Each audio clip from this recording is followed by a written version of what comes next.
Next verse. You see where we're going with this. Upon close inspection, however, the mind is seen to be constantly changing. The constantly changing mind can be seen due to the unchanging nature of awareness. Now, again, anybody who's ever meditated even a little can see that the information that the mind is coming up with is constantly changing. Your thoughts, so I look at this. This is the object, this tablet.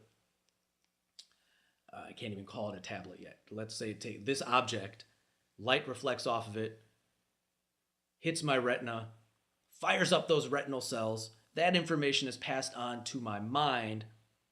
Now my mind comes up with the information, this is a tablet. But it doesn't stop there. This is a tablet. The case the tablet in is red. This is a case. I can see, my mind can tell me where the case separates from the tablet, and also all in the same parade of thoughts.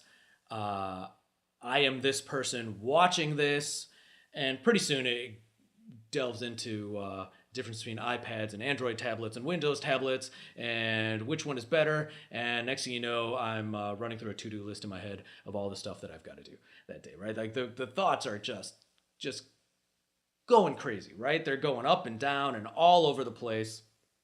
And when you actually inspect it without trying to grasp at a specific thought and just watch them, the awareness, this is where you realize that you are not your thoughts. You are not your mind. You are actually someone or something that is watching your mind's activity. You can actually step back and experience your thoughts come and go. And that is what he's referring to as awareness. Okay? Next verse. Oh, and he's saying that awareness is stable and not changing. It's everything else that's changing. So we've got multiple levels of what's changing. Next verse. Awareness is unchanging and ever present, while all changing phenomena arise within this unchanging awareness.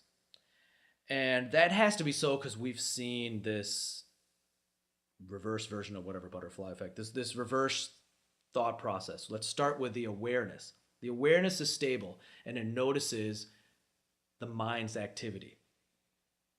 The mind's activity, however chaotic it is processing even more chaotic information from the impulses coming from the senses. The senses themselves are processing even more chaotic information of a bombardment of stimuli. Okay? So all of that is changing, constantly changing in real chaotic fashion if you actually think about it. Your quote-unquote external world is total chaos. Even in its most peaceful moments, there's a lot going on, right? But the awareness behind all of that stuff is actually always there, and it doesn't change. It is always just awareness. Okay? Next verse. Feel free as you're going through these to note down questions and send me these questions, because we're going through this, and sometimes you can get stuck on a thought and you need some further explanation, and each person is different. So, next verse. The sense of I, which arises within the mind, takes itself to be conscious. That's obvious. When you ask yourself, who am I? The answer is usually, I'm me, right? It doesn't go further than that. And we take ourselves to be conscious. We take the notion that this person that we are is conscious. Okay, easy enough.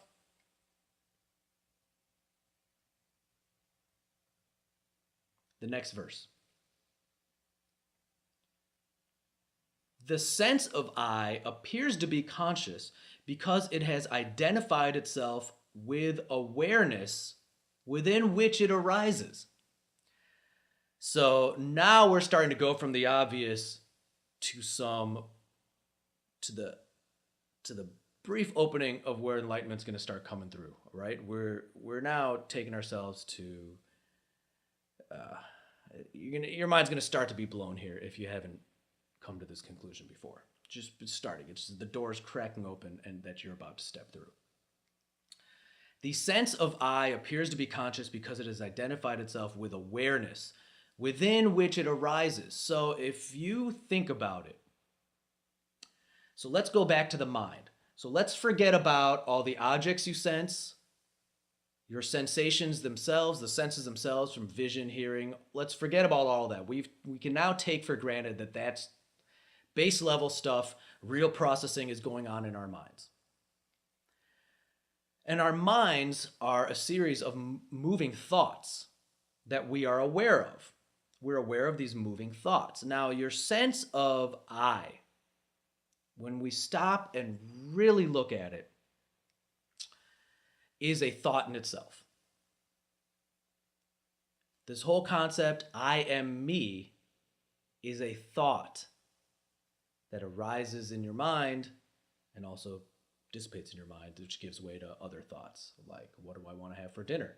It's based on this I. Who is this I? I am me. These are all thoughts going on in your mind that you are actually aware of if you make yourself aware of them.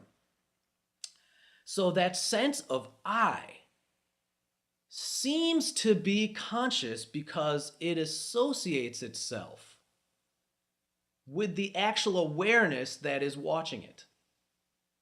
But that I is an object itself. It's a thought. A thought is an object in your mind.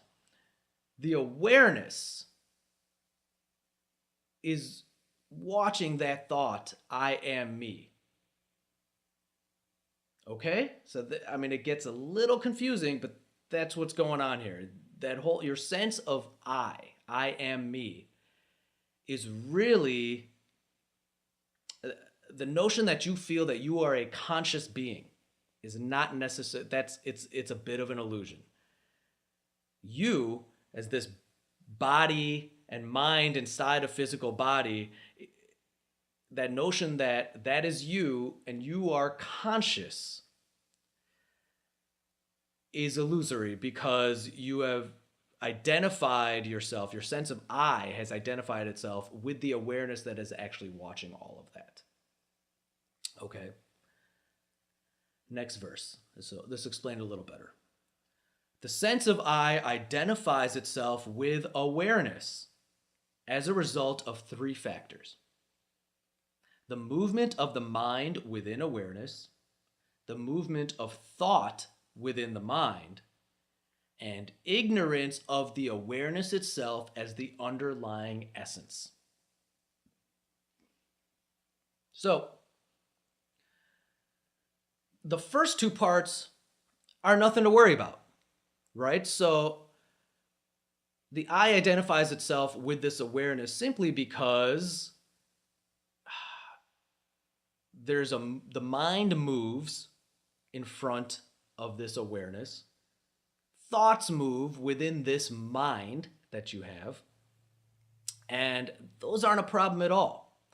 The problem comes when we forget that we are actually the awareness itself that can actually see the movement or experience. See is the wrong word. See really means vision. That it can experience the movement and understand the movement of the mind itself and the thoughts within the mind. We can experience the process of how our minds create our reality. We can experience it happen. And we're actually the experiencer of that.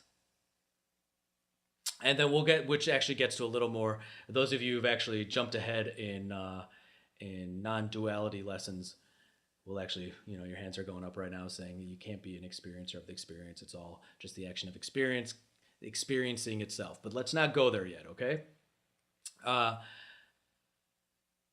Just consider yourself the witness of everything that's going on right now. Just stick with that one. Next verse. The misperception of the sense of I as conscious stops upon, it actually says ceases. I've changed it to stops. The misperception of the sense of I as conscious stops upon the realization of the existence of awareness.